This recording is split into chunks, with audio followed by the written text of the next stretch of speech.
Estamos de volta com o grande debate. Agora a gente fala sobre as eleições na Argentina. O primeiro turno é no próximo domingo. Nesta semana, o candidato Javier Milei encerrou a campanha em Buenos Aires. Milei prometeu transformar a Argentina em uma potência mundial. Aqui no Brasil, o ministro da Fazenda, Fernando Haddad, admitiu que uma possível vitória de Javier Milei nas eleições argentinas preocupa o governo brasileiro, uma vez que o país é, além de vizinho, um dos principais parceiros comerciais. Milei, que é chamado de Bolsonaro argentino, disse em falas durante a campanha que pretendia limitar o comércio com o Brasil e chamou o presidente Lula de comunista raivoso e socialista com vocação totalitária. Zé Eduardo, o Brasil deve temer o resultado da eleição na Argentina? Eu, pessoalmente, temo.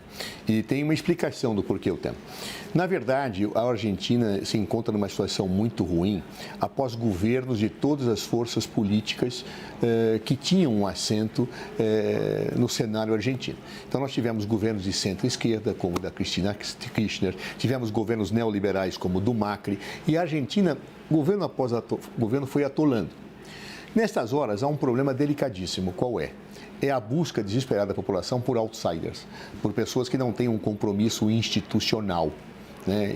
A história nos mostra muito isso. Pessoas que não são vistas como políticos, embora sejam, como era o caso de Jair Bolsonaro.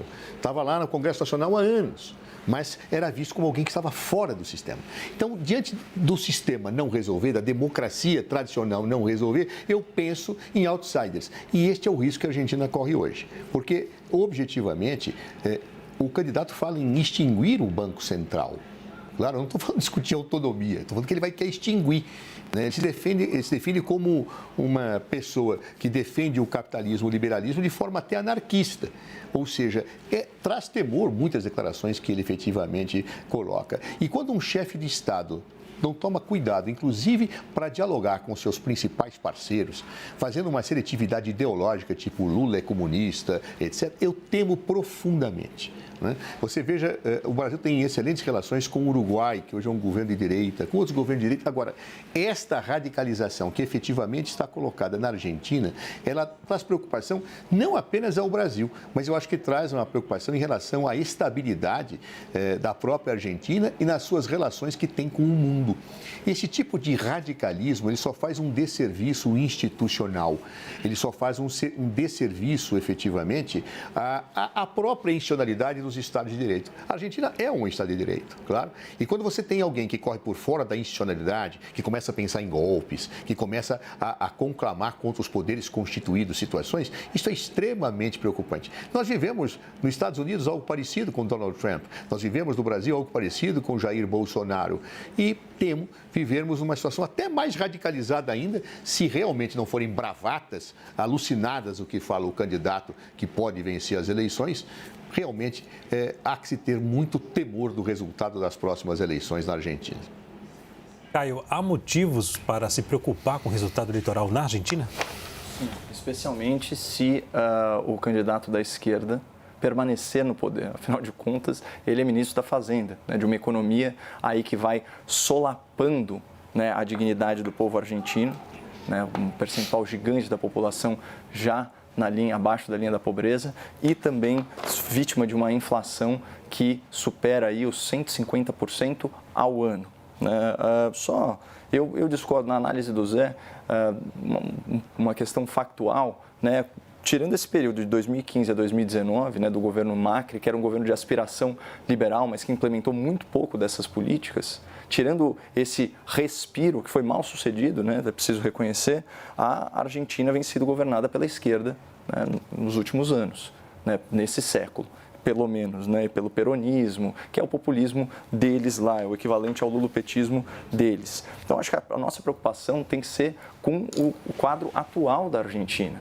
E ele foi pintado aí a tintas vermelhas. E falando sobre o risco de um outsider, pelo menos aqui no Brasil, na economia, eu acredito que o outsider se saiu muito bem. Vamos lembrar que ele herda, ele herda as consequências da maior recessão econômica da história da República, que foi o governo Dilma Rousseff, que retraiu a economia em 7%.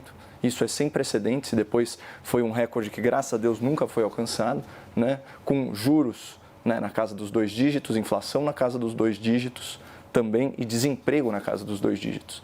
E quando a gente olha esse quadriênio do governo anterior, a gente vê recorde de lucratividade nas estatais, que antes davam prejuízos bilionários e tiveram lucratividade beirando os 200 bilhões de reais. Recorde na balança comercial, nas exportações brasileiras, também no volume de exportações. 5 milhões de empregos gerados com carteira assinada. Isso apesar da paralisação econômica da pandemia. Redução do desemprego, são dados do IBGE. Pega, se não me engano, era quase 13% quando ele assume e ele coloca alguns pontos percentuais abaixo. Sem falar aí nos empregos salvos na pandemia, esse tipo de coisa. Então, embora fosse um outsider, se esse é o risco, né, tomara que aconteça isso com a Argentina, porque o outsider do Brasil deu bons resultados na economia. Senhores, obrigado pelo debate de hoje. O grande debate termina aqui. Lembramos que as opiniões que foram emitidas pelos comentaristas não refletem necessariamente a posição da CNN. Para você, uma boa noite e um ótimo final de semana.